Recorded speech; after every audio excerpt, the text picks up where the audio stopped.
তো আমার স্ক্রিন আশা করি দেখা যাচ্ছে। আমাদের আজকের টপিক হচ্ছিল কন্ডিশনাল স্টেটমেন্ট। কন্ডিশনাল স্টেটমেন্ট দিয়ে আমরা আমাদের লজিক বিল্ড আপ করি। যে আমার একটা শর্ত আছে, শর্ত মানলে ওই শর্ত অনুযায়ী কিছু একটা হবে, আবার শর্ত না মানলে অন্য কিছু হবে। এরকম কেস আমাদের যেরকম রিয়েল লাইফেও থাকে, প্রোগ্রামিংয়েও থাকে। এবং কন্ডিশনাল স্টেটমেন্ট বা কন্ট্রোল স্টেটমেন্ট এটা হচ্ছে প্রোগ্রামিং এর ফান্ডামেন্টাল একটা বিষয়। তো কন্ডিশনাল স্টেটমেন্ট গুলা আমরা ইফ এলস এর মাধ্যমে লিখি। একদম বেসিক থেকে আমরা যদি শুরু করি, প্রথমেই আমাদের রিয়েল লাইফে যেরকম থাকতে পারে যে যদি আমি ভার্সিটিতে যেতে চাই তাহলে আমি বাস ইউজ করব। তো পরে আরো শর্ত থাকতে পারে যে যদি বাস আমার মিস হয়ে যায় তাহলে আমি হয়তো লোকালে যাব, আর না হয় আমি যাব না। এরকম অনেক শর্ত আসতে পারে। প্রোগ্রামিং এও আমরা এরকম শর্ত লিখতে পারি। তো প্রথম আমি যে শর্ত লিখবো সেটা হচ্ছে আমাকে ইফ কিওয়ার্ড ইউজ করতে হবে। এবং ইফ কিওয়ার্ড লেখার পরে আমাকে আমার কন্ডিশনটা দিতে হবে যে আমি কোন শর্তর সাথে ম্যাচ করাতে চাচ্ছি। সেই কন্ডিশনটা আমি প্রথম ব্র্যাকেটের মধ্যে লিখলাম।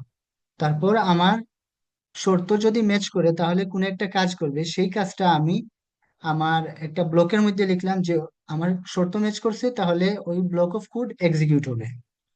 তো আমাদের এখানে সিনটেক্সটা দেওয়া আছে। ইফ কিওয়ার্ডটা হবে সবগুলা লোয়ার কেস লেটারে। তারপর হচ্ছে আমার কন্ডিশন, কন্ডিশনটা হচ্ছে আমি প্রথমে চিন্তা করব যে আমার কন্ডিশন কি। তারপর সেই কন্ডিশনটা আমি সি প্রোগ্রামিং যেভাবে গ্রহণ করে সেরকম ভাবে লিখতে হবে। যেমন আমি চেক করতে যাচ্ছি দুইটা নাম্বার, যে কোন নাম্বারটা বড়। ধরি আমার প্রথম নাম্বারটা হচ্ছে 20, পরের নাম্বারটা হচ্ছে 18। তো আমি চেক করতে চাচ্ছি প্রথম নাম্বারটা বড় কিনা। তো আমি প্রথমে ইফ লিখলাম, তারপরে দিলাম 20, তারপর গ্রেটার দেন সিম্বল, তারপরে হচ্ছে 18। অর্থাৎ 20 বড় কিনা সেটা চেক করতে চাচ্ছি, তাহলে গ্রেটার দেন সিম্বল দিচ্ছি। তার মানে বুঝাচ্ছি যে আমি যে বাম পাশে যে সংখ্যাটা লিখেছি সেটা কি বড় কিনা। তো অবশ্যই এটা বড় হবে, যেহেতু আমরা দেখতেই পাচ্ছি। যেহেতু বড় তাহলে আমার কন্ডিশন ম্যাচ করেছে। অতএব সে ব্র্যাকেটের মধ্যে যে স্টেটমেন্ট আছে সেই স্টেটমেন্টটা এক্সিকিউট করবে, মানে প্রিন্ট করবে যে 20 ইজ গ্রেটার দেন 18। এতটুকু কি বোঝা গেছে?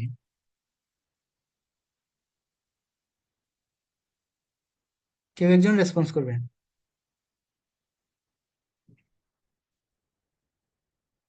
হ্যাঁ ভাইয়া, বোঝা গেছে।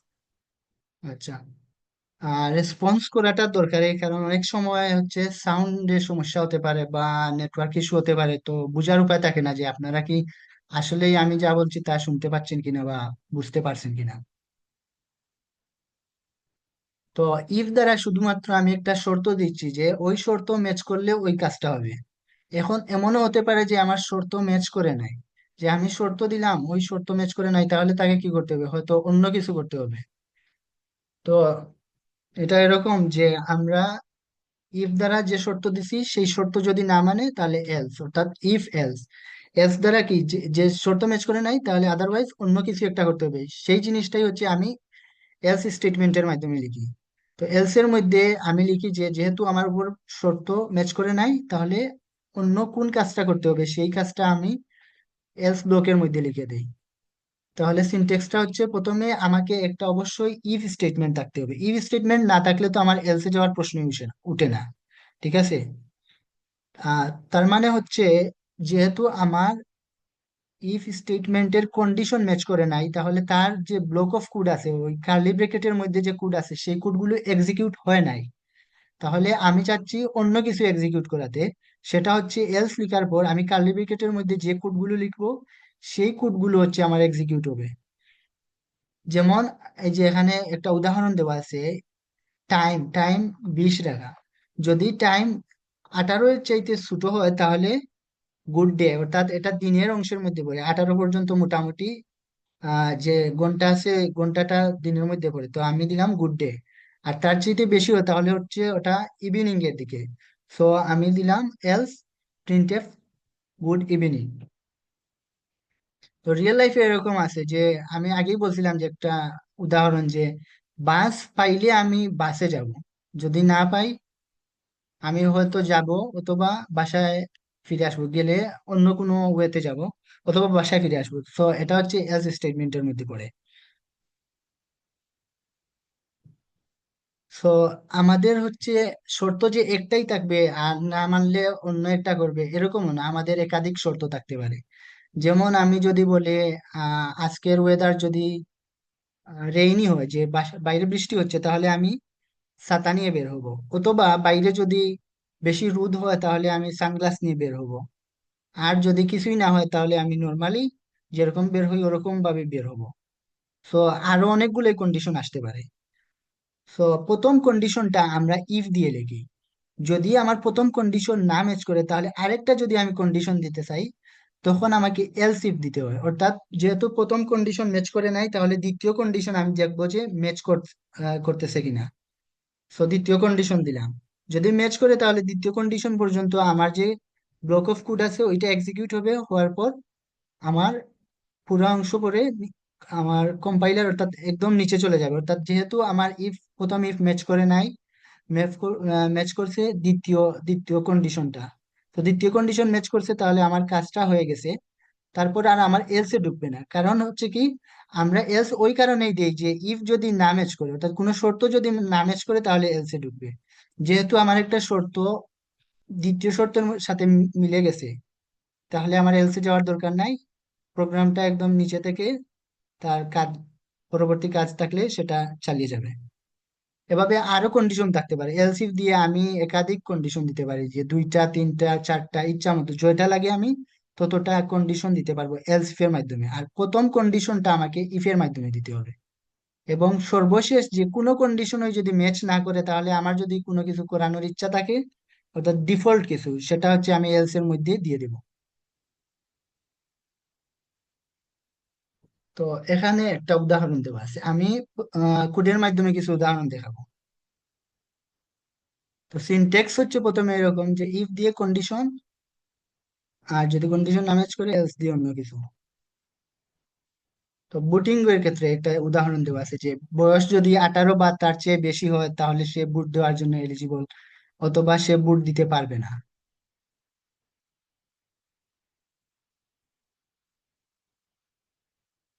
আমার কি কোড এডিটর দেখা যাচ্ছে? জি ভাই, দেখা যাচ্ছে। ওকে। জি তো ভাইয়া। আমি ধরো একটা বয়স নিলাম, আমি চেক করে দেখবো যে বয়সটা বুট দেওয়ার জন্য যোগ্য কিনা। তাহলে আমাকে ইফ একটা কন্ডিশন ব্যবহার করতে হবে। কন্ডিশনে কি দিতে হবে, যে বয়সটা 18-র চেয়ে বড় কিনা। তাহলে আমি প্রথম ব্র্যাকেটের মধ্যে লিখবো as greater than or equal. Greater than আমরা তখন যে যে 18-র চাইতে বড় হতে হবে। আর আমি ইকুয়াল এজন্য দিয়েছি যে 18 সমান হলেও যেহেতু কাজ করবে, তাহলে আমার গ্রেটারে হলে চলবে, অথবা 18 সমান অর্থাৎ ইকুয়াল চিহ্ন দিছি যে বড় অথবা সমান হলেও চলবে, বাট ছোট হলে এই কন্ডিশনে ঢুকবে না। তো বড় অথবা সমানের জন্য আমি গ্রেটার দেন ইকুয়াল সাইন দিয়েছি। তারপরে হচ্ছে আমি 18 বছর বয়স সেটার সাথে তুলনা করতে চাচ্ছি এজ নামর যে ভেরিয়েবল আছে সেটাকে। তো 18 দিলাম। এখন হচ্ছে কার্লি ব্রেকেটের মধ্যে আমি, যেহেতু শর্ত ম্যাচ যদি করে তাহলে কিছু একটা দিতে হবে, তো আমি একটা প্রিন্ট স্টেটমেন্ট দিয়ে দিলাম।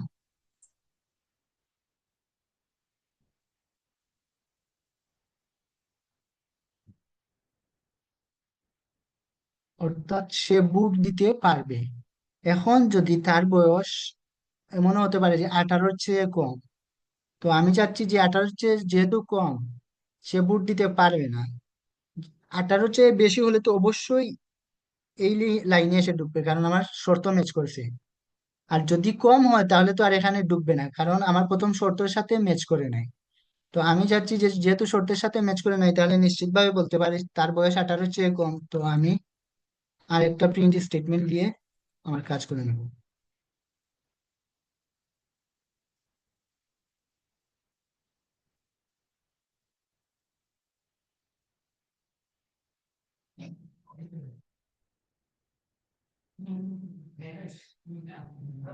এলিজিবল ফর বুট। আচ্ছা, এখন যদি আমি বয়সটা চেঞ্জ করি, ধরো 12 দিয়ে দিলাম। এখন 12 যেহেতু আমার 18-র চেয়ে ছোট, তাহলে নিশ্চিতভাবে সে এই কন্ডিশন ম্যাচ করবে না। আর যেহেতু ম্যাচ করে নাই, তাহলে এই লাইনেও সে ঢুকবে না। তাহলে তার জন্য এলস কন্ডিশনটা কার্যকর হবে। তো এলস কন্ডিশনে ঢুকে সে নট এলিজিবল প্রিন্ট করবে। এই যে আমরা দেখতে পাচ্ছি।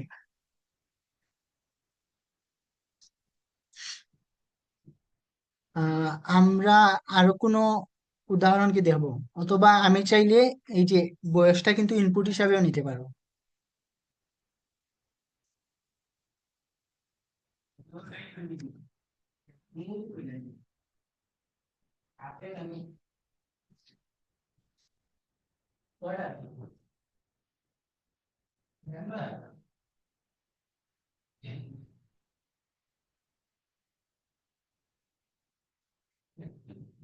এখন হচ্ছে আমি বয়স ইনপুট দিলাম, ধরো 55 দিলাম। তো অবশ্যই এটা 18-এর চেয়ে বড়, এই জন্য আমাকে এলিজিবল ফর ভোট দিচ্ছে। আশা করি এতটুকু বোঝা গেছে।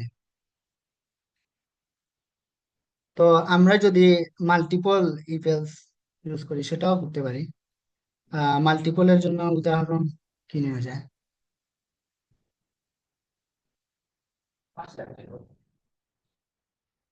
ওকে,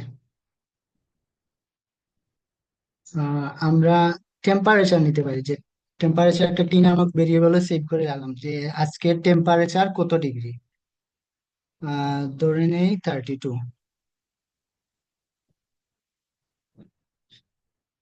তো টেম্পারেচার যদি 30-এর চাইতে বেশি হয় তাহলে আমি ধরে নেব যে এটা গরমের দিন।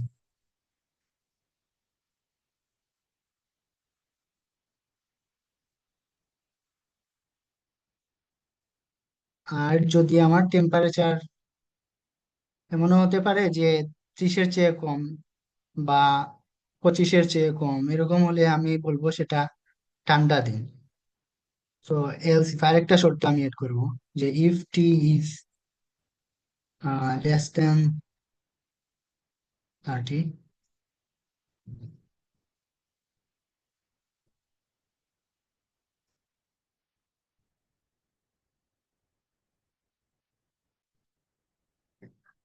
আচ্ছা, 30-এর চেয়ে ছোট অথবা সমান মডারেট টেম্পারেচার থাকতে পারে, এমনও হতে পারে যে এটা 20-এর নিচে আছে। তাহলে আরেকটা শর্ত আমি যদি এড করি, যে else if T is less than 24। ধরে নিলাম 24 এর চেয়ে কম হলে সেটা হচ্ছে শীতের দিন। তো আমি আরেকটা প্রিন্ট এফ দিয়ে প্রিন্ট করলাম যে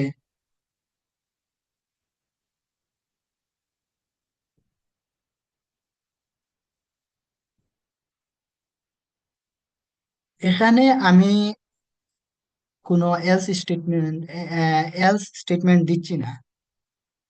তো এলস স্টেটমেন্ট না দেওয়া কি আমার কোনো সমস্যা আছে সেটা চিন্তা করি।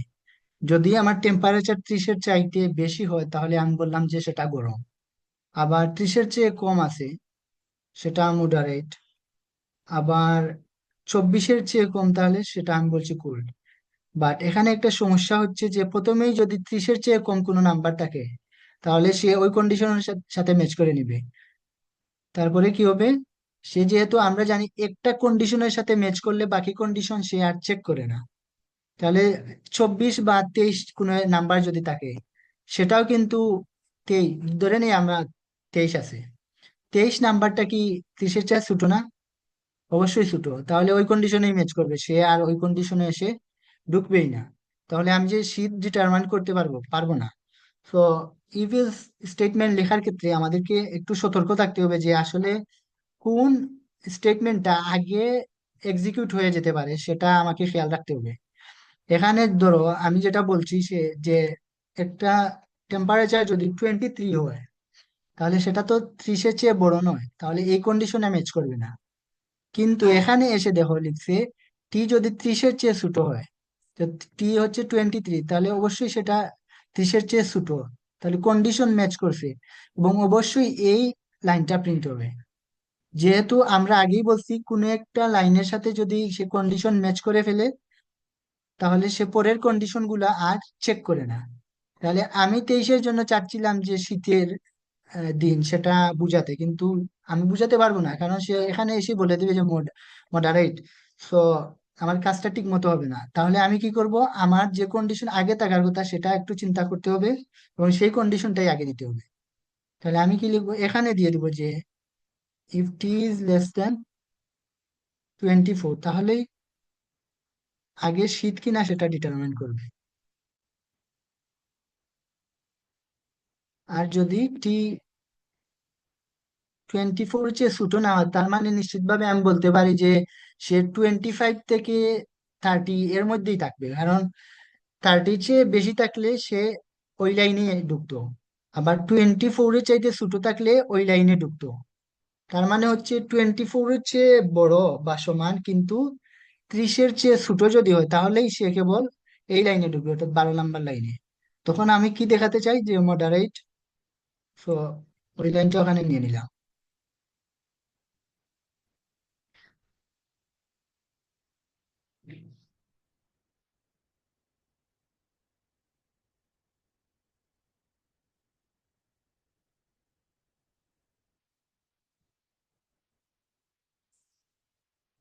তো 23 দিছি, আমাদেরকে দেখাচ্ছে কুলড আউটসাইড। এখন যদি আমি 25 দিই, তাহলে কোন শর্তের সাথে ঢুকবে? এই শর্তে, অর্থাৎ এখানে 24-এর চেয়ে বেশি কিনা, সরি, এই কন্ডিশনে ঢুকবে যে যেহেতু 24-এর চেয়ে ছোট চেক করতেছে, তো 25 তো আর 24-এর চেয়ে ছোট না, 24-এর চেয়ে বড়, এবং সে 30-এর চেয়ে ছোট। তো এখানে 30-এর চেয়ে বড় নাম্বার নেই, তো অবশ্যই এটা বড় নয়, এখানে ঢুকবে না। আবার 24-এর চেয়ে ছোট নাম্বার এখানে নেই, তো সে 24-এর চেয়ে ছোট না, তাহলে এখানেও ঢুকবে না। তাহলে ঢুকবে কোথায়? এখানে, যে 30-এর চেয়ে ছোট, অবশ্যই 25 হচ্ছে 30-এর চেয়ে ছোট, তাহলে এখানে ঢুকবে।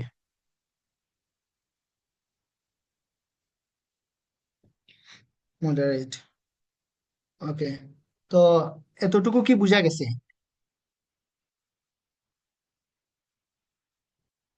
হ্যাঁ ভাইয়া বুঝা গেছে। জি ভাইয়া।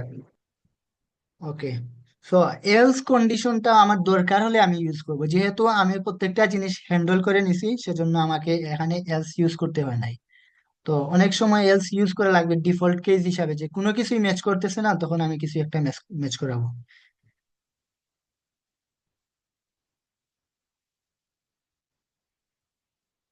তো আরো কিছু উদাহরণ আমরা দেখতে পারি।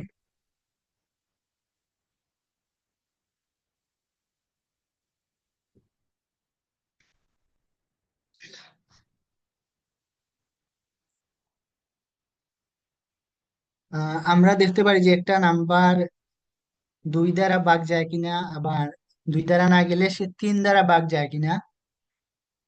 তো আমি যদি সেটা চেক করতে চাই, তাহলেও ভাবে আমি লিখতে পারি যে একটা নাম্বার নিলাম, ইনিশিয়ালি তার ভ্যালু আমি দিয়ে দিই 20। প্রথমে আমি চেক করবো যে ওই নাম্বারটা 2 দ্বারা ভাগ যায় কিনা, অর্থাৎ তার ভাগ শেষ শূন্য হয় কিনা, মানে পূর্ণভাবে ভাগ যায় কিনা, কোনো দশমিক আমার না থাকে। তো আমি চেক করব ভাগ শেষ, অর্থাৎ যদি ভাগ শেষ শূন্য হয়, তার মানে কি পুরোপুরি সে 2 দ্বারা ভাগ যায়, কোনো দশমিক নাই আমার রেজাল্টে। তো ভাগ শেষ চেক করা হয় কোন সাইন দিয়ে, কারো কি জানা আছে? আগের ক্লাসে অবশ্যই এগুলো নিয়ে আলোচনা করা হয়েছে। পার্সেন্ট। পার্সেন্ট। তো আমি 2 দ্বারা ভাগ করে দেখবো যে ভাগশেষ যদি শূন্য হয়, তার মানে এই নাম্বারটা 2 দ্বারা নিঃশেষে বিভাজ্য, অর্থাৎ তার ভাগফল একটা পূর্ণ সংখ্যা হবে এবং ভাগশেষ হিসাবে শূন্য থাকবে, অর্থাৎ নিঃশেষে বিভাজ্য সেটা। তাহলে আমি প্রিন্ট করলাম যে divisible by 2।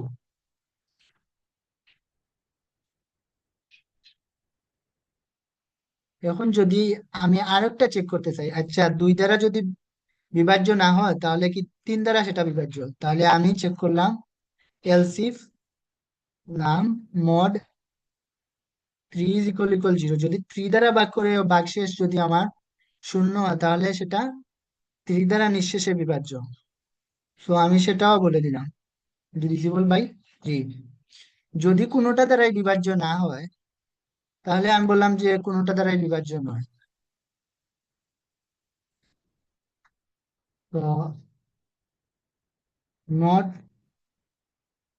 Divisible by 2 or 3।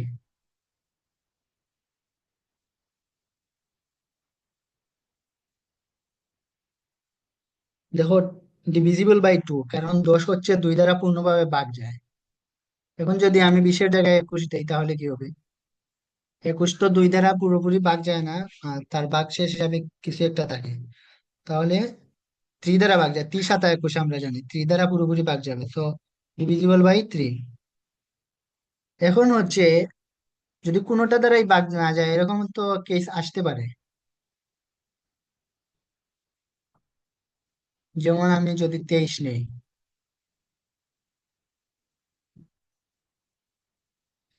Not divisible by 2 or 3। ওকে, তো এতটুকু আশা করি বোঝা গেছে ইফ এলস স্টেটমেন্ট গুলা কিভাবে ইউজ করতে হয়। এখন যদি আমাকে কেউ শর্ত দেয় যে একটা নাম্বার দেওয়া আছে, তুমি চেক করে দেখো ওই নাম্বার 2 এবং 3 দুইটা দ্বারাই নিঃশেষে বিভাজ্য কিনা, অর্থাৎ 2 দ্বারা ভাগ দিলেও ভাগশেষ 0 হয়, 3 দ্বারা ভাগ দিলেও ভাগশেষ 0 হয়, অর্থাৎ দুইটা শর্ত একসাথে মেনটেন করে কিনা, তো আমাকে সেটা চেক করে দেখতে হবে। তখন আমরা একাধিক শর্ত একসাথে দেখতে হবে। তাহলে কি করতে হবে? প্রথমে আমি ইফ লিখলাম যে নাম মড 2 = 0, 2 দ্বারা নিঃশেষে বিভাজ্য হতে হবে, অর্থাৎ তার ভাগশেষ 0 হতে হবে। সেই সাথে আরেকটা শর্ত দেওয়া আছে যে 3 দ্বারাও নিঃশেষে বিভাজ্য হতে হবে। তাহলে আমি কি ইফের মধ্যে একাধিক কন্ডিশন দিতে পারি? একাধিক কন্ডিশন দেওয়া যায়, এবং সেজন্য আমাকে এন্ড অপারেটর ইউজ করতে হবে। দুইটা এম্পারসেন্ট দিতে হবে, দেওয়ার পর আমি দ্বিতীয় শর্তটা দিব যে নাম মড 3 = 0। তখন আমি প্রিন্ট করব যে দুইটা দ্বারাই ডিভিজিবল।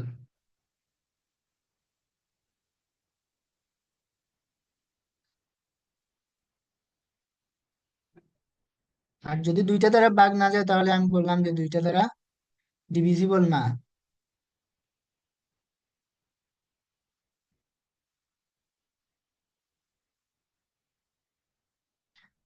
তো 23 সংখ্যাটা দুইটা দ্বারাই ডিভিজিবল হওয়ার কোনো চান্স নেই। আমরা যদি 15 নেই, 15 নিলেও হবে না, আমরা অন্য কোনো নাম্বার নিতে পারি যেটা 2 দ্বারা এবং 3 দ্বারা দুইটা দ্বারাই ডিভিজিবল হয়। হয় নিতে পারি। আমরা 24 নেই। ওকে, আচ্ছা, ঠিক আছে। ডিভিজিবল বাই বোথ, অর্থাৎ 24-কে 3 দ্বারা ভাগ দেওয়া যায়, 3 8 24, আবার 2 দ্বারা ভাগ দেওয়া যায়, 12 2 24। আমি যদি 6 নেই, সেটাও হবে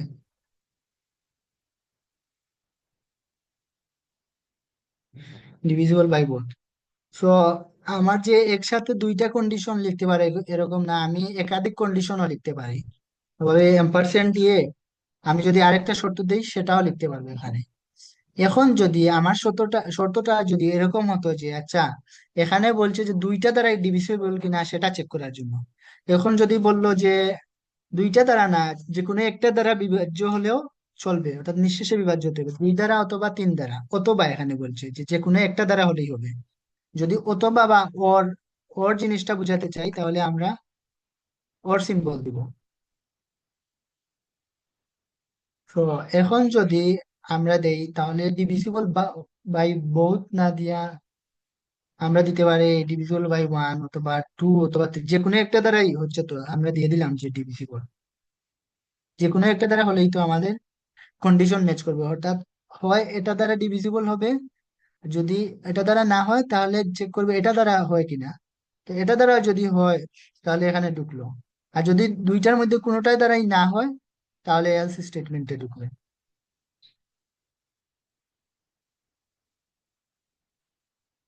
দেখো, ডিভিজিবল দিচ্ছে। এখন যদি আমি 9 নেই, তাহলে আমাকে ডিভিজিবল দিবে, কারণ 9 2 দ্বারা নিঃশেষে বিভাজ্য না হলেও 3 দ্বারা নিঃশেষে বিভাজ্য। তো আশা করি জিনিসগুলা বোঝা গেছে যে প্রথমে কিন্তু আমরা চেক করছিলাম যে দুইটা ইফ স্টেটমেন্ট দিয়ে, প্রথমে একটা ইফ দিয়েছিলাম 2 দ্বারা বিভাজ্য কিনা, তারপরে এলস ইফ দিয়ে 3 দ্বারা বিভাজ্য কিনা সেটা চেক করছি, তারপরে আমরা এলস দিয়েছিলাম। আবার সেই তিনটাকে আবার আমরা এখানে দুইটা স্টেটমেন্টের মাধ্যমে দিতে পারছি, কারণ এখানে আমরা এই 2 আর 3-এর কন্ডিশনটা একসাথে নিয়ে আসছি। So, অনেকগুলা স্টেটমেন্টকে আমরা সিম্পলিফাইও করতে পারি, যে যদি দেখি যে ম্যাচিং কোনো একটার সাথে ম্যাচ করলেই হয়ে যায়, তাহলে ওর সিম্বল দিয়ে আমরা সেই কন্ডিশন গুলো একসাথে দিয়ে দিলাম। আর যদি সবগুলা কন্ডিশন ওই মাস্ট ম্যাচ করতে হয়, অর্থাৎ তিনটা কন্ডিশন থাকলে তিনটাই ম্যাচ করতে হবে, এরকম ক্ষেত্রে আমরা এন্ড অপারেটর ইউজ করব। আশা করি এতটুকু বোঝা গেছে। জি ভাইয়া। ওকে, তো এখানে একটা এক্সারসাইজ দিছে যে take three integer number as inputs and output the largest number. অর্থাৎ তিনটা নাম্বার তোমাকে নিতে হবে, নেওয়ার পর কোন নাম্বারটা সবচেয়ে বড় সেটা আউটপুট করতে হবে। এটা কি করা যায়? জি ভাই, করা যায়। কিভাবে করব? আমরা প্রথমে তিনটা নাম্বার নিব, তারপর কোনো একটা নাম্বার যদি সবচেয়ে বড় হতে হয় তাহলে তাকে কি করতে হবে, বাকি দুইটা নাম্বারের চেয়ে বড় হতে হবে। বড় দেখা। তো আমরা তিনটা নাম্বার নেই। প্রথম নাম্বারটাকে N1 দিলাম, ধরো N1 দিলাম 3। তারপরের নাম্বার সেটাকে দিলাম 5। আর 3 নাম্বার না যেটা, সেটা 1 ধরে নিলাম।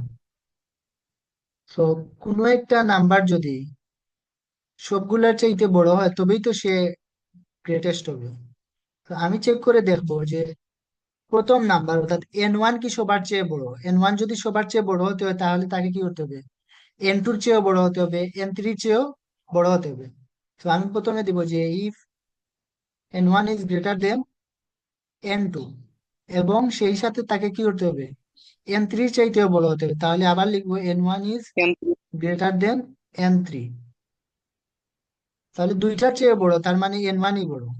তখন আমি লিখতে পারি যে N1 is greater, one is greatest. এখন যদি প্রথমটা বড় না হয় তাহলে আমি চেক করে দেখবো যে দ্বিতীয়টা কি সবার চেয়ে বড়। তখন আমাকে এলস ইফ স্টেটমেন্ট ইউজ করতে হবে, কারণ আরেকটা শর্ত দিতে হচ্ছে। এলস ইফ N2 বাকি দুইটার চেয়ে বড় হতে হবে, অর্থাৎ N1 এর চেয়ে বড় হতে হবে এবং N2 N3 চেয়েও বড় হতে হবে।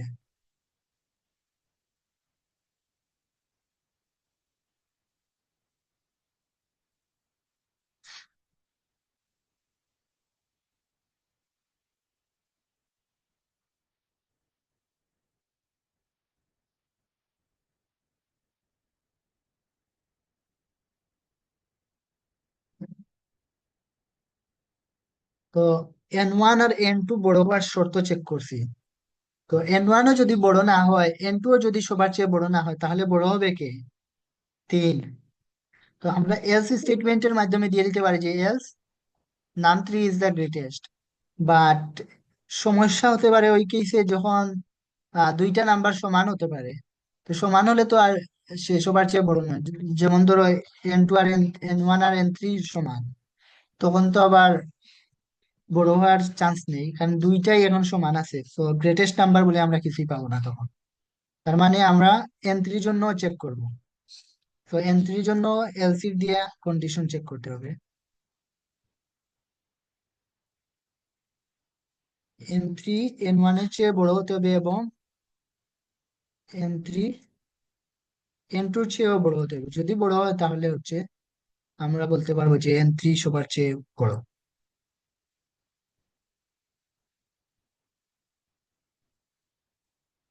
যদি কোনোটাই এখন বড় না হয়, অর্থাৎ অনেক কেসে হতে পারে যে দুইটা নাম্বার সমান সমান আছে অথবা তিনটা নাম্বার সমান, তখন এইসব কেসে হচ্ছে গ্রেটেস্ট নাম্বার বলে কিছু নেই। তো তখন আমরা বলবো যে নো গ্রেটেস্ট নাম্বার ফাউন্ড।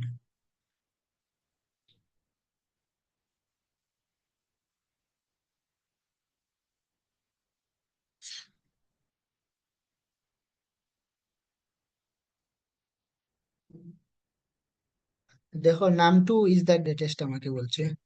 এখন যদি আমি N1 কে বড় করে দিই তাহলে N1 গ্রেটেস্ট, নাম 1 ইজ দ্য গ্রেটেস্ট। আবার যদি আমি মনে করো দুইটা নাম্বার সমান করে দিলাম, ওই 30 30, তখন কোনো নাম্বারই সবার চেয়ে বড় না, সমান আছে তো আমার এলস স্টেটমেন্টে তখন ঢুকলো এবং প্রিন্ট করছে নো গ্রেটেস্ট নাম ফাউন্ড। বুঝা গেছে কি এটার সলিউশন? জি ভাইয়া। ওকে, পরের slide, nested if else statement. Nested হচ্ছে যে একটা ইফ এলস স্টেটমেন্টের মধ্যে একটা কন্ডিশন ম্যাচ করলো, তখন তার মধ্যে আরো কন্ডিশন আমার থাকতে পারে যে ওকে ওই কন্ডিশন ম্যাচ করছে, সো তার মধ্যে আরো কন্ডিশন আছে, সে ওই কন্ডিশন গুলো ম্যাচ করে কিনা। অর্থাৎ ওই যে তার স্ট্রাকচারটা ওইরকম যে একটা কন্ডিশন দেওয়া আছে, যদি ম্যাচ করে তাহলে তার মধ্যে আরো কন্ডিশন দেওয়া আছে, ডু সামথিং অর্থাৎ কিছু একটা করবে। যদি ওই কন্ডিশন ম্যাচ না করে তাহলে অন্য কিছু করবে। আবার ওই যে প্রথম ইফ এলস বাইরের, সেই ইফের জন্য আবার একটা এলস স্টেটমেন্ট আছে। আবার সেই এলস এর মধ্যে আমি চাইলে আবার নেস্ট করতে পারবো, তার মধ্যে আরেকটা ইফ ঢুকিয়ে দিলাম, দিয়ে চেক করলাম যে কোনো একটা কাজ সে ম্যাচ করে কিনা, শর্ত ম্যাচ করে কিনা। যদি না ম্যাচ করে তাহলে এলস দিয়ে অন্য কিছু দিলাম। এরকম নেস্টেড ইফ এলস ইউজ করা যায়। নেস্টেড বলতে শুধু যে একটার মধ্যে আরেকটা থাকবে এরকম না, একটার মধ্যে আরেকটা, সেটার মধ্যেও আরো ইফ এলস ঢুকতে পারে। আমরা উদাহরণ দেখলে বুঝতে পারবো।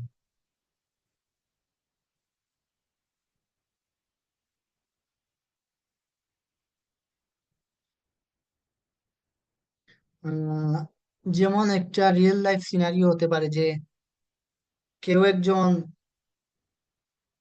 লিডিং ইউনিভার্সিটির স্টুডেন্ট কিনা। সে যদি লিডিং এর স্টুডেন্ট হয় তাহলে কি একটা কন্ডিশন ম্যাচ করছে যে সে লিডিং এর স্টুডেন্ট, তখন আমি চেক করতে পারি আচ্ছা সে কি সিএসসি ডিপার্টমেন্টের কিনা। তখনও একটা কন্ডিশন চেক হলো। তো এরকম অনেকগুলা কন্ডিশন থাকতে পারে, তাই না?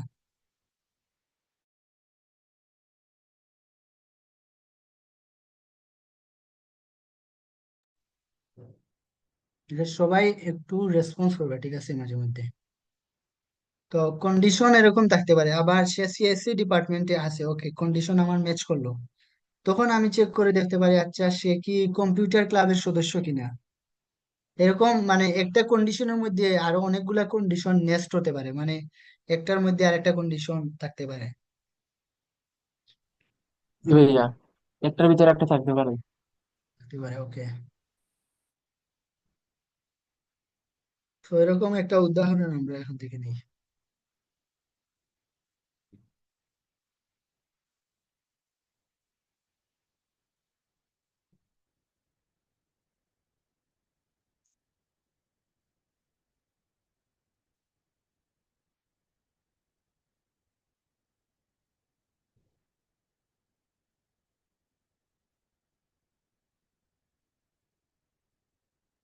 মনে করো আমাকে একটা প্রবলেম দিছে যে একটা নাম্বার 100-র চেয়ে বড় কিনা। যদি বড় হয় তাহলে দেখো সেটা 5 দ্বারা ডিভাইড হয় কিনা, অর্থাৎ নিঃশেষে বিভাজ্য হয় কিনা। যদি নিঃশেষে বিভাজ্য হয় তাহলে তুমি ইয়েস প্রিন্ট করবা, আর যদি না হয় তাহলে নো প্রিন্ট করবা। তাহলে আমাকে হচ্ছে এখানে নেস্টেড ইফ এলস ইউজ করতে হবে। তো আমরা এটা একটা নাম্বার নেই প্রথমেই, 110 নিলাম নাম্বারটা। Then আমি চেক করবো প্রথমে ইফ নাম ইজ গ্রেটার দেন, আমাকে যেহেতু 100 দিয়েছে কন্ডিশন, তাহলে 100-র বড় কিনা সেটা প্রথমে চেক করলাম। যদি বড় হয় তখন আমার এই ব্লকের মধ্যে ঢুকবে, অর্থাৎ 8 নাম্বার লাইনে যে আমরা স্টেটমেন্টটা লিখবো সেখান থেকে আমার আবার কাজ শুরু হবে। তখন আমি চেক করব যে ইফ, যেহেতু 100-র চেয়ে বড়, আমাকে এখন চেক করতে হবে সে 5 পাঁচ দ্বারা দিয়ে বিভাজ্য নিঃশেষে হয় কিনা। বিভাজ্য কিনা। তাহলে আমি পার্সেন্ট সাইন দিলাম, দিয়ে দেখলাম যে তার ভাগশেষ শূন্য কিনা। শূন্য হলে আমি প্রিন্ট করব ইয়েস।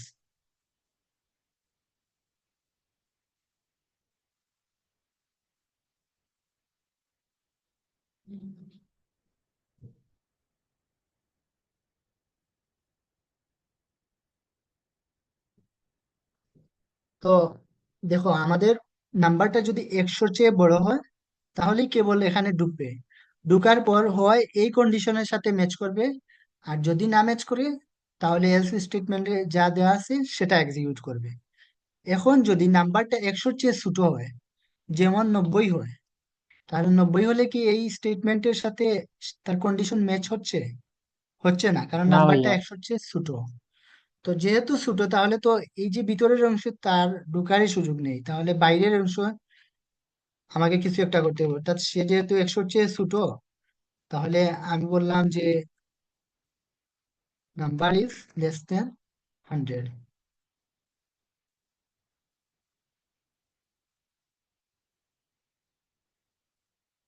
তো এই যে এলস স্টেটমেন্ট, সেটা সম্পর্ক হচ্ছে প্রথম ইফ এর সাথে, অর্থাৎ এই ইফ যদি ম্যাচ না করে তাহলে এই এলস এ ঢুকবে। আর যদি ম্যাচ করে নেই ইফ, তাহলে তার এখানে এই জিনিসগুলা শেষে চেক করবে। তো এখানে প্রথমে এই কন্ডিশন চেক করবে, যদি ফুলফিল হয় তাহলে ইয়েস প্রিন্ট করবে, আর যদি না হয় তাহলে নো প্রিন্ট করবে।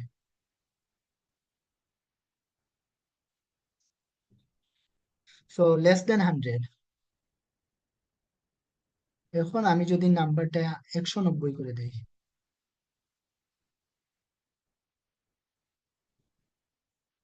ইয়েস 5 দ্বারা বিভাজ্য, বাট 191 করে দিলে নো দিবে, কারণ 5 দ্বারা ডিভিজিবল হবে না। সো এটা হচ্ছে নেস্টেড স্টেটমেন্টের একটা উদাহরণ। এটাকেও আমি চাইলে নেস্টেড করতে পারি। ধরো আমি চেক করলাম যে আচ্ছা, সে 100-র চেয়ে বড় এবং 10 দ্বারা বিভাজ্য। যদি 10 দ্বারা বিভাজ্য হয় তাহলে আমি চেক করব, 10 না, আমি অন্য কোনো একটা নাম্বার নেই। ধরো কি হতে পারে, 3 দ্বারা বিভাজ্য কিনা। আচ্ছা, যদি 3 দ্বারা বিভাজ্য হয় তাহলে আমাকে বললো যে নাম্বারটা জোড় কিনা। তো তাহলে আমার যদি এখানে ঢুকতে হয়, প্রথমে নাম্বারটা 100-র চেয়ে বড় হতে হবে, তারপর 3 দ্বারা নিঃশেষে বিভাজ্য হতে হবে। বিভাজ্য হলে তারপরে এই ইফের মধ্যে ঢুকবে, ঢুকে দেখবে সে জোড় কিনা। সো জোড় বেজোড় কিভাবে চেক করে, একটা নাম্বারকে ভাগ করলে তার ভাগশেষ যদি শূন্য হয়, 2 দ্বারা ভাগ করে যদি ভাগশেষ শূন্য হয়, তখন সেটাকে আমরা কি বলি? জোড় বলি। অর্থাৎ 2 দ্বারা নিঃশেষে বিভাজ্য মানে নাম্বারটাকে জোড় হিসাবে ধরি। তাহলে আমি চেক করব if number 2 is equal equal 0, তখন আমি আমার আউটপুটটা দেখলাম যে ইয়েস। তো প্রথম কেসের জন্য আমাদের আউটপুট গেস করতে পারি, সেটা হচ্ছে অবশ্যই 3 দ্বারা বিভাজ্য হবে না, সো নো প্রিন্ট হবে। বাট আমরা যদি কোনো একটা নাম্বার নেই, ধরো কি হতে পারে, 124,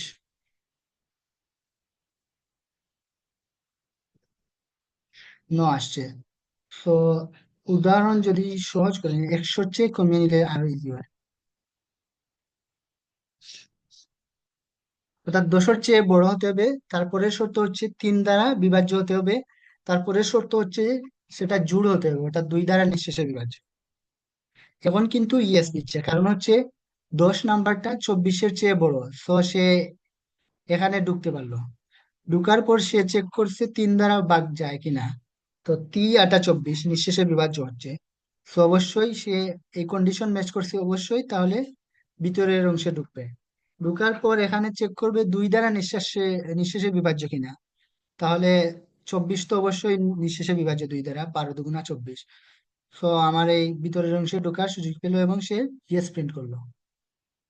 আশা করি এতটুকু বোঝা গেছে। অর্থাৎ নেস্টেড তখন হবে যখন আমাকে একাধিক শর্ত এ- এক শর্তের উপর নির্ভরশীল হবে, অর্থাৎ একটা শর্ত আরেকটা শর্তের উপর নির্ভরশীল। একটা শর্ত ম্যাচ করলে তখন আমাকে আরেকটা শর্তে যাওয়ার সুযোগ থাকবে।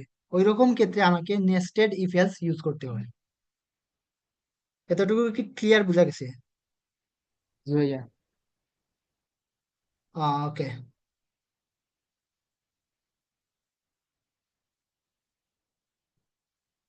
পরের অংশ হয়ে যায় ইফ এলস এবং সুইচ কেস। সুইচ কেস জিনিসটাও আমাদেরকে কন্ডিশন চেক করার ক্ষেত্রে ব্যবহার করতে হয়, এবং অনেক ক্ষেত্রে আমাকে অনেকগুলা ইফ এলস কন্ডিশন ইউজ করতে হয়।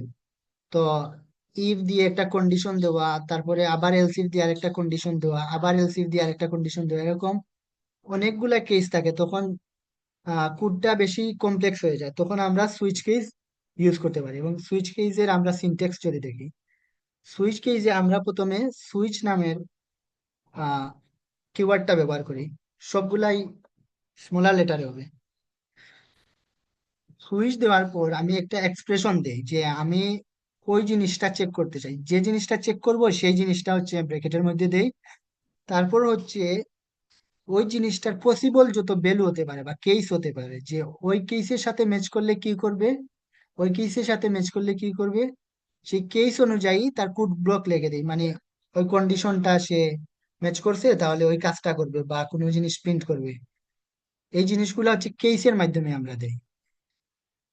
আর যদি কোনো কেসেই ম্যাচ না করে তাহলে ডিফল্ট আমরা একটা কাজ দিয়ে দেই যে কোনো কেসই ম্যাচ করছে না, তাহলে বাই ডিফল্ট তুমি ওটা করবে, অনেকটা এলস এর মতো। তো আমরা যদি উদাহরণ দেখি কোডের মাধ্যমে,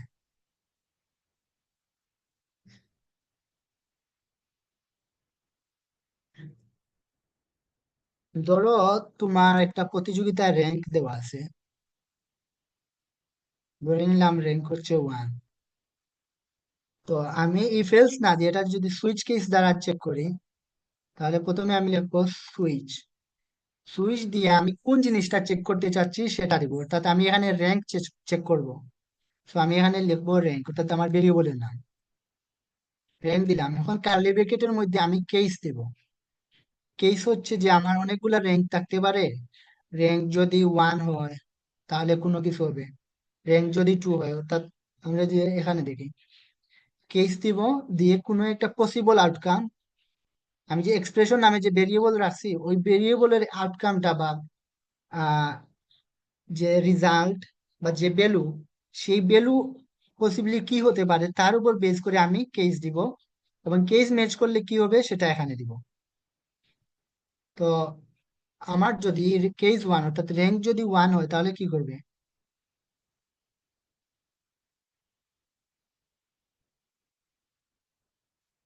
একটা প্রিন্ট করবো, অর্থাৎ আমি লিখলাম চ্যাম্পিয়ন। আবার আরেকটা কেস হতে পারে, আচ্ছা প্রত্যেকটা কেসের আউটকাম আমি বা কোনো যে স্টেটমেন্ট আমি প্রিন্ট করব সেটার পরে আমাকে প্রত্যেকবার ব্রেক স্টেটমেন্ট ব্যবহার করতে হবে। ব্রেকের কাজ কি আমরা একটু করে দেখো। তার হচ্ছে পরের কেস আমরা দেই, যদি সেটা সেকেন্ড হয় তাহলে আমি আরো কিছু একটা প্রিন্ট করবো, অর্থাৎ রানার আপ।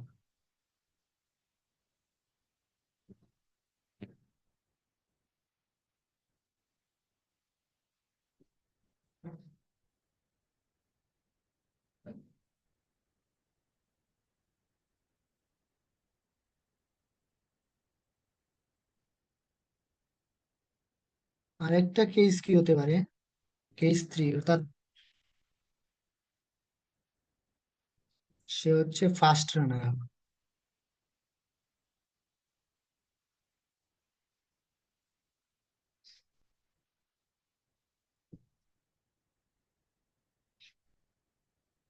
তো এতটুকু থাকা অবস্থা যদি আমি রান দেই,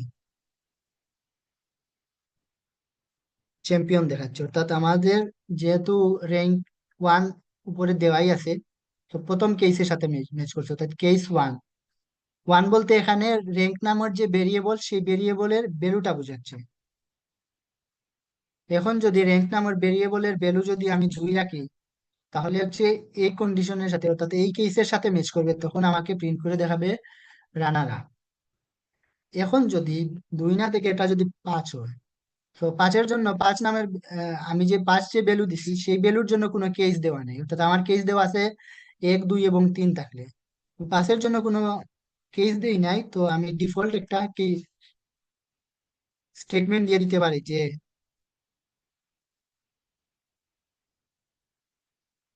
সে হচ্ছে লাস্টের দিকে আছে।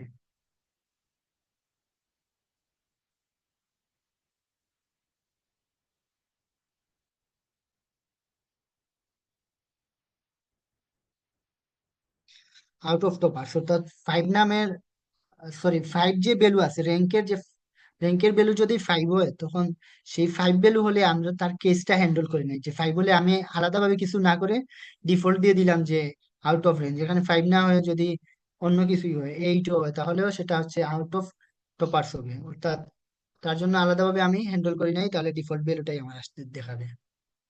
আমি যদি এক্সট্রা আরো কেস এড করতে চাই, তাহলে এভাবে কেস দিতে হবে। তারপর যদি চারের জন্য দিতে চাই,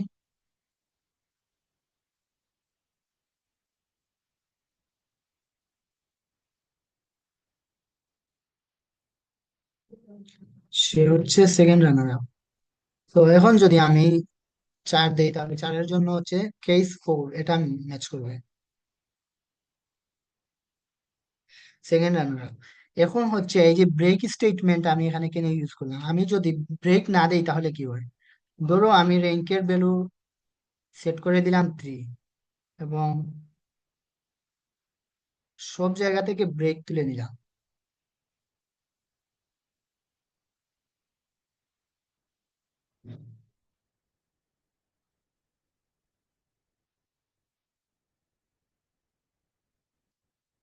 দেখো এখানে কি আসছে, ফার্স্ট রানার আপ। আচ্ছা, আমি ব্যাকস্ল্যাশ এন দিই, তাহলে আরো বুঝতে সুবিধা হবে। লাইনগুলো এখানে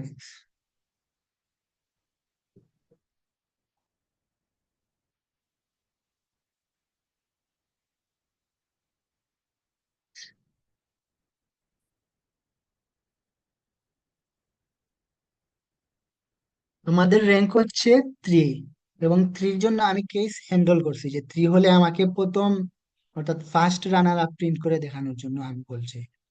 তো এখানে দেখো কি প্রিন্ট করছে, first runner up, second runner up, out of toppers. অর্থাৎ সে ওইটা প্রিন্ট করছে, তার নিচের যে স্টেটমেন্ট সেটাও প্রিন্ট করছে, তার নিচেরটাও প্রিন্ট করছে, অর্থাৎ নিচে যতগুলো আছে সবগুলাই সে প্রিন্ট করছে।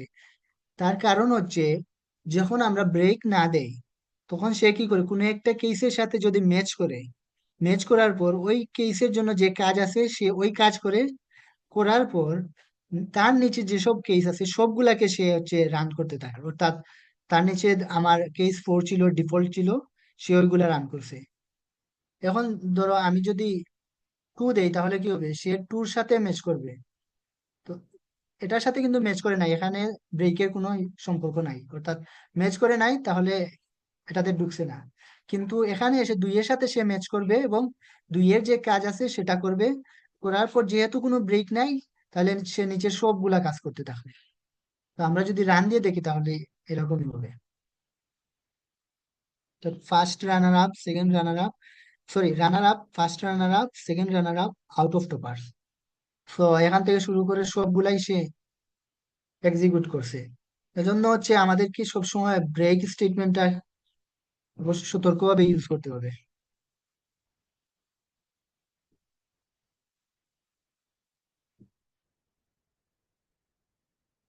এখন হচ্ছে সুইচ কেসের কিছু সীমাবদ্ধতা আছে।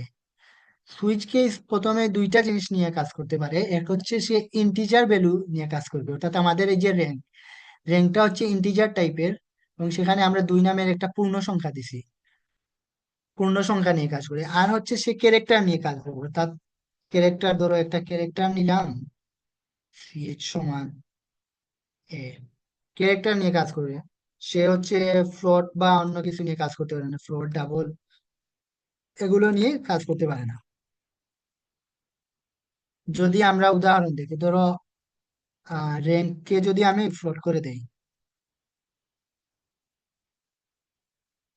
2.5 দিলাম। এখন দেখো আমাকে প্রথমে এখানে রেড লাইন দেখাচ্ছে, expression must have an integral type, অর্থাৎ ইন্টিগ্রাল, ইন্টিগ্রাল বলতে আমাকে বোঝাচ্ছে যে পূর্ণ সংখ্যা হতে হবে। যদি আমি রানও দেই, তাহলে কাজ হবে না।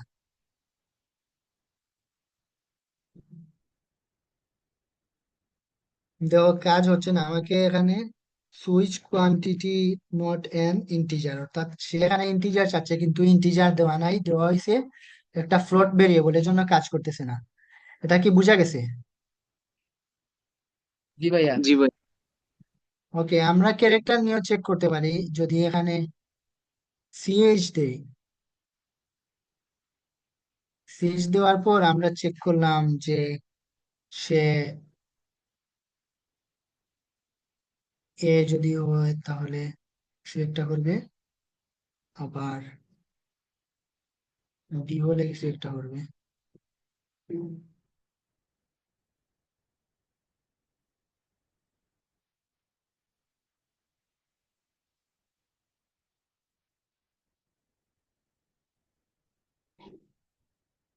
দেখো এখানে চ্যাম্পিয়ন দেখাচ্ছে, আচ্ছা, অর্থাৎ এর সাথে ম্যাচ করছে।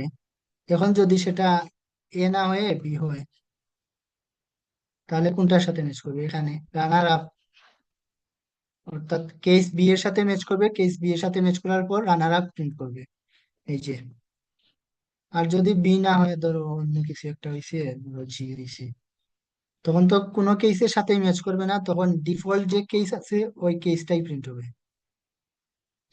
Out of toppers. আহ এতটুকু আশা করি বোঝা গেছে। কারো কোনো বুঝতে সমস্যা হয়েছে কিনা বা কনফিউশন আছে কিনা? বুঝা গেছে ভাইয়া। সুইচ কেসের সমস্যা হচ্ছে যে সুইচ কেসে ইন্টিজার এবং ক্যারেক্টার ছাড়া অন্য বিষয় নিয়ে কাজ করা যায় না। আর সুইচ কেসে আরেকটা সমস্যা আছে, আমি সেটা দেখাই। এই যে আমরা ইফ কন্ডিশনে কিটা আমরা কি করি, যে দুইটা নাম্বার আছে আমার, int a is equal to 10 and b is equal to 12। আমি চেক করতে পারি যে এ কি বি এর চাইতে বড় বড় হলে কিছু একটা করবে এখানে। কিন্তু সুইচ কেসের সমস্যা হচ্ছে সুইচ হিসাবে সে একটা জিনিসই নেই, হয় এ নিল অথবা বি নিল। এই যে তুমি বড় অথবা ছোট চেক করবা, এই জিনিসটা কিন্তু সুইচ দ্বারা চেক করা সম্ভব না। সুইচ কোন সময় ইউজ করবো? সুইচ হচ্ছে শুধুমাত্র আমাকে যদি চেক করতে হয় যে ভ্যালুটা সমান কিনা, অর্থাৎ অমুক ভ্যালুর সাথে আমি যে ভেরিয়েবল দিছি সুইচের মধ্যে ওই ভ্যালুটা ম্যাচ করে কিনা, ম্যাচিং এর ক্ষেত্রে অর্থাৎ ইকুয়াল কিনা, ইকুয়াল চেকিং এর ক্ষেত্রে আমরা সুইচ ব্যবহার করব। যখন আমাকে বড় অথবা ছোট, অর্থাৎ গ্রেটার দেন, স্মলার দেন, এরকম জিনিস চেক করতে হয়, তখন আমরা সুইচের মাধ্যমে সেটা করতে পারবো না।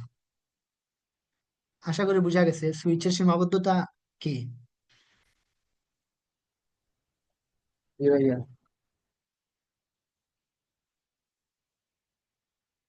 তো আমাদের আজকের কন্ডিশনাল বা কন্ট্রোল স্টেটমেন্টের যে ক্লাস, সেটা এতটুকুই। আর আমি এত সময় যা আলোচনা করছি সেখানে কারো বুঝতে বা কোনো জিনিস আমি বুঝাতে গিয়ে প্রবলেম ফেস করছে এরকম কেউ থাকলে বলতে পারো।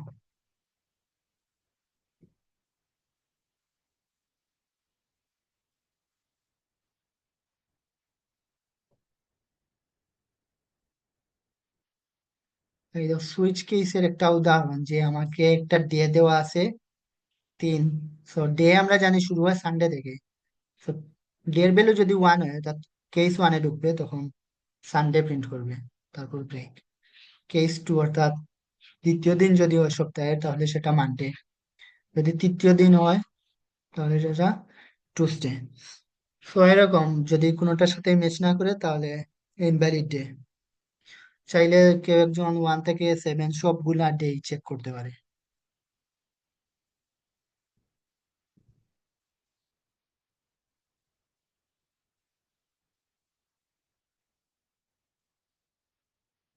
তো আমরা যদি কিছু এক্সারসাইজ দেখি, যে even or odd. Even odd আসলে আহ আগেও বলছি, ইভেন কোন সময় হয়? যখন নাম্বার গুলা 2 দ্বারা নিঃশেষে বিভাজ্য হয়, তখন হচ্ছে কোন একটা নাম্বার ইভেন হয়। ধরো আমাকে অনেকগুলা এলিমেন্ট দিছে,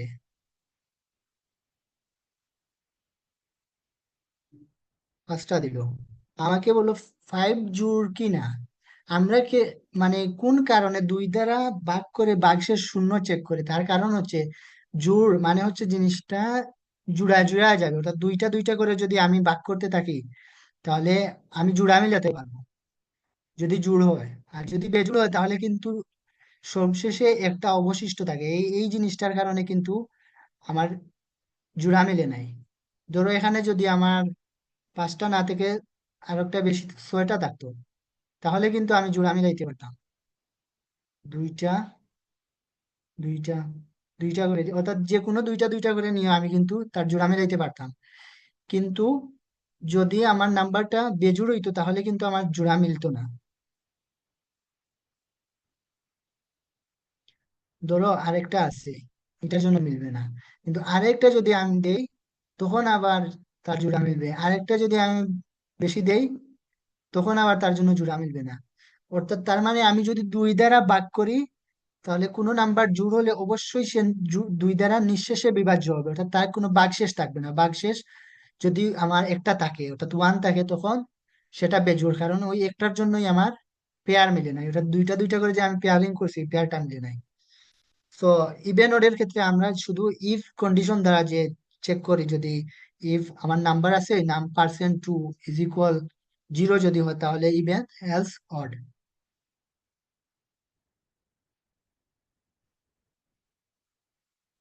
পরেরটা যদি দেখি, পজিটিভ ওর নেগেটিভ ওর জিরো, অর্থাৎ একটা নাম্বার পজিটিভ কিনা নেগেটিভ কিনা, অথবা সে জিরো কিনা, সেটাও আমরা চেক করতে পারি। আমরা ধরো একটা নাম্বার নিলাম, এই নাম্বার এ আছে।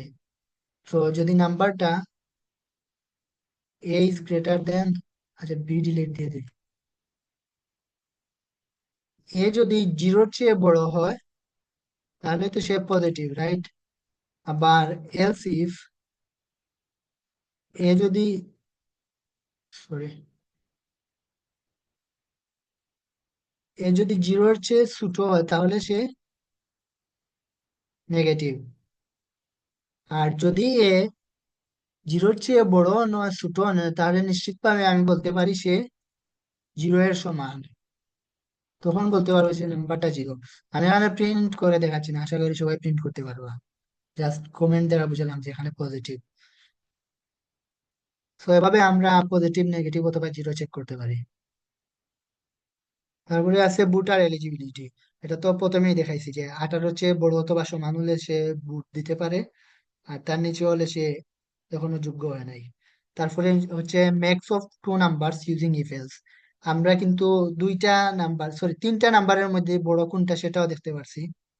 তো 2টা নাম্বারের মধ্যে দেখতে হলে আমাদের কি করতে হবে? বি দিয়ে ধরো আরেকটা নাম্বার নিলাম 9, তখন আমি যদি চেক করি যে if A is greater than B, তাহলে এ বড়, রাইট? আর যদি B B is greater than A, অর্থাৎ বি যদি এর চাইতে বড় হয়, তাহলে আমি বলবো বি বড়। আর যদি কোনো কন্ডিশন আমি ম্যাচ না করি, তার মানে আমি ধরে নিতেই পারি এই নাম্বার দুইটা কি সেম আছে। সো সেম থাকলে সেম। তারপরে হচ্ছে ম্যাক্স অফ, আচ্ছা ম্যাক্স এটা তো দেখলাম। Simple calculator using switch case. Switch case দিয়ে একটা ক্যালকুলেটর তৈরি করো, অর্থাৎ সিম্পল ক্যালকুলেটর। তোমার 2টা ভেরিয়েবল আছে, অর্থাৎ 2টা নাম্বার আছে, আর তোমাকে আরেকটা অপারেটর দেওয়া হলো, সেটা হতে পারে যোগ, বিয়োগ, গুণ অথবা ভাগ। যদি তোমাকে যোগ দেওয়া হয়, তাহলে 2টা নাম্বারের যোগফল তুমি প্রিন্ট করে দেখাবা। যদি বিয়োগ হয়, তাহলে বিয়োগফল দেখাবা। তো এই জিনিসটা আমরা সুইচ কেস দিয়ে করতে পারি। তো এটা কি দেখানো লাগবে?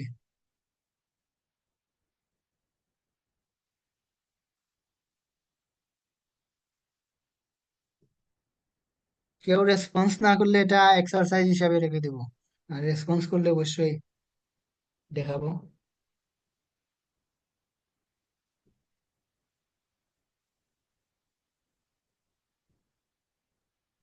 পারবো ভাই।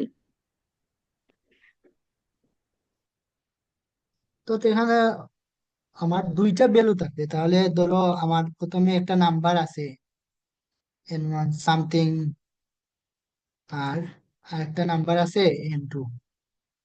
ধরো এখানে 2 আছে, 2টা নাম্বার। এখন হচ্ছে আমার অপারেটরটা হচ্ছে একটা ক্যারেক্টার ভেরিয়েবলে দেওয়া থাকবে। সেটা হতে পারে প্লাস, মাইনাস, মাল্টিপ্লিকেশন অথবা ডিভিশন। ধরো প্লাস দিল। এখন আমার এই অপারেটর অপি ভেরিয়েবলের উপর বেস করে আমি রেজাল্ট দেখাবো, অর্থাৎ এই অপারেটর যদি প্লাস হয় তাহলে এই নাম্বার দুইটার যোগফল দেখাবো, যদি মাইনাস হয় তাহলে দুইটার বিয়োগফল দেখাবো, যদি মাল্টিপ্লিকেশন হয় তাহলে আমি গুণফল দেখাবো। তো এক্ষেত্রে আমি কি করব, আমার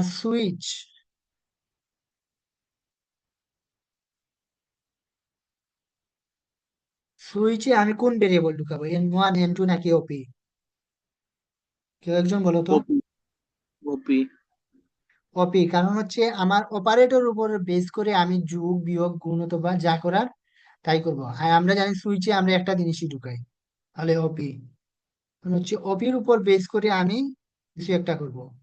তো যদি আমার ওপিটা প্লাস হয় তাহলে আমি কি করব, যোগফল প্রিন্ট করব, রাইট?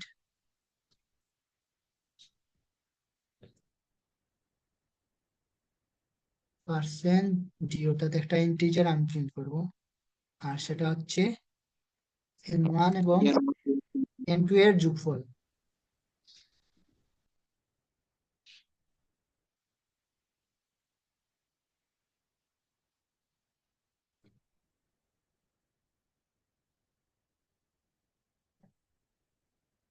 যদি আমার বিয়োগ হয় তাহলে N1 আর N2 এর বিয়োগফল প্রিন্ট করবে।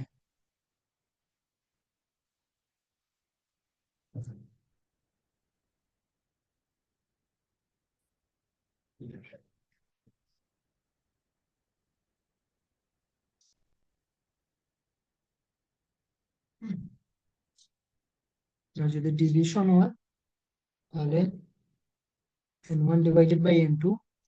আচ্ছা, প্রিন্ট এফ স্ক্যান এফ এগুলা নিয়ে কারো সমস্যা আসেনি?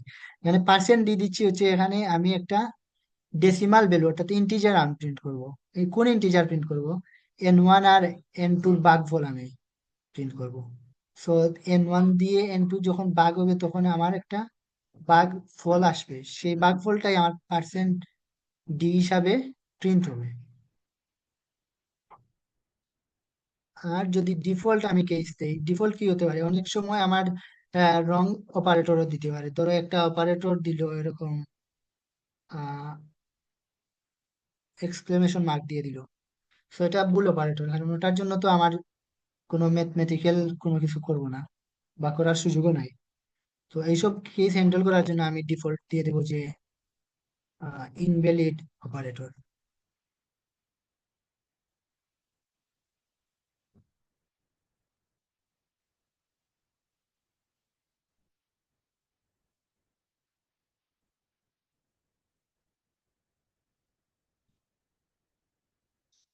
দেখো আমাদের ওপি অর্থাৎ অপারেটর যেটা সেটা হচ্ছে মাল্টিপ্লিকেশন।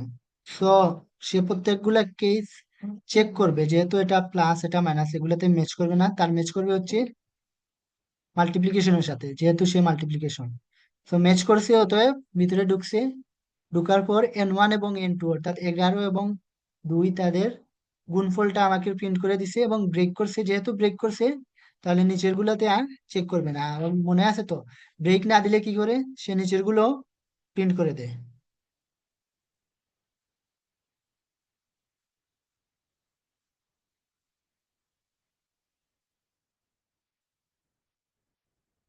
ধরো কেউ একজন ভুল অপারেটর দিল, এরকম কিছু একটা দিল, তো এর সাথে তো আমাদের কোনো ম্যাথমেটিক্যাল অপারেটরের ম্যাচ নেই, তখন আমাকে ইনভ্যালিড অপারেটর দেখাচ্ছে, ডিফল্ট কেসে সে ম্যাচ করছে। আবার যদি আমি ডিভিশন দেই তাহলে তার ম্যাচিং হবে ডিভিশনের কেসের সাথে।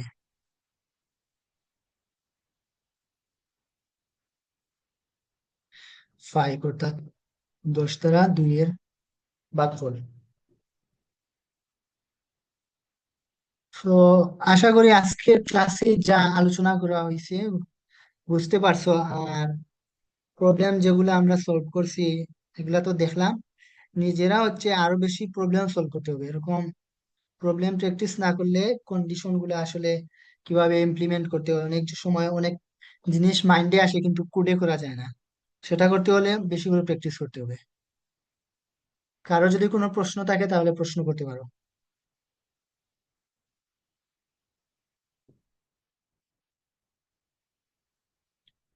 কারো কি কোনো প্রশ্ন নাই? না ভাইয়া, কোশ্চেন নাই ভাই। ওকে, এখন আমি যদি কিছু প্রবলেম সেট দেই, সবাই ট্রাই করে দেখতে পারো।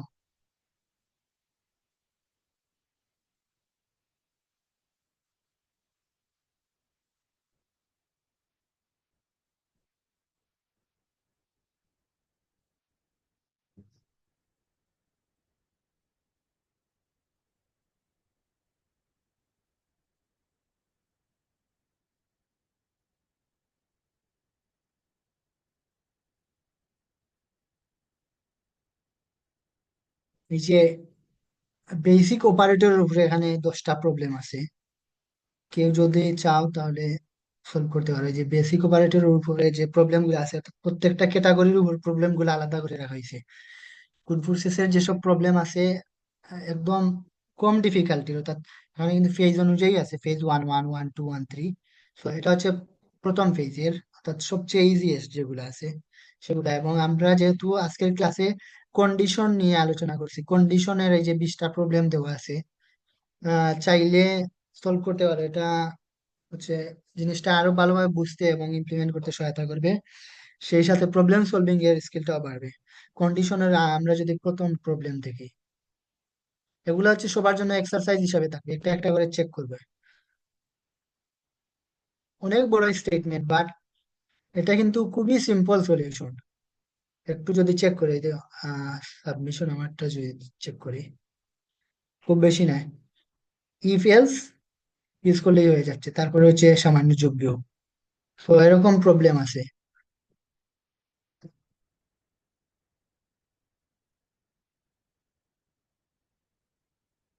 তো আজকের ক্লাস এতটুকুই। আর আমি প্রবলেম লিস্ট গুলার লিঙ্ক দিয়ে দিব, যাদের ইচ্ছা আছে ইমপ্রুভ করার তারা অবশ্যই প্রবলেম গুলা ট্রাই করবা, যেটা পারো সলভ করলাম। ভাইয়া শুধু কন্ডিশন? যে কন্ডিশনের উপর। জি আচ্ছা। তো আজকের ক্লাস এতটুকুই। আর আশা করি কোনো কনফিউশন নাই কারো। ওকে, তাহলে শেষ করে দিই। ওকে ভাইয়া, লিঙ্কটা দিয়ে দিন।